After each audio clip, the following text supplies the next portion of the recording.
Ja, mijn naam is Bokje-Jan Boersma. Ik ben werkzaam bij de gemeente Dongeredeel en ik ben projectleider van Waterfront Dokkum. Nou, je ziet hier het informatiebord wat we plakken. Dat is aan de waterkant kwamen ook op de parkeerterrein. Dit is ja, door een Dokkumer ondernemer is dit mede ontworpen door bij Frankie Dokkum. En daar ben ik wel heel erg grutsk op. En ja, verder is het te zien, nou, de parkeerterrein, de helling waar we ze niet zal zien en de onderleg voorzien.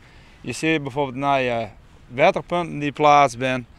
En hier is ook het weer bestaand toiletgebouw, maar die is helemaal opgeknapt. De boekanier. En daardoor wordt er nou eigenlijk volle meer gebruikt. Hij is zowel van binnen als van buiten helemaal opgeknapt. Dus dat is wel een hele boppenslag. En je verderop gaan we naar de camperplek. Nou, ik geloof dat er nou geen campers meer staan op dit stuit.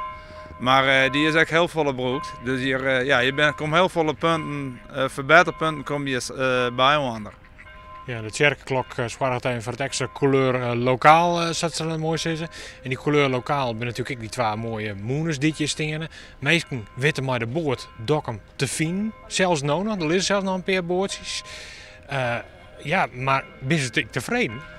Ja, want ze zijn aardig tevreden. We gaan in rond december hebben we een enquête uitgezet. Die is door 250 mensen invuld. We zijn er ook bij mensen Delwest om te praten van nou.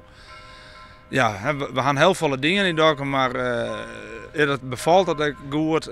Binnen nog dingen waar aandacht voor wijzen. Maar nou, over het algemeen zijn mensen heel tevreden over ja, de gastvrijheid van de bergenwachters en de havenmeester en van de ondernemers in Dokkum. Want de ondernemers die doen er echt heel veel aan. Die verstrekken bijvoorbeeld weer een soort Dokkum-tas aan alle toeristen.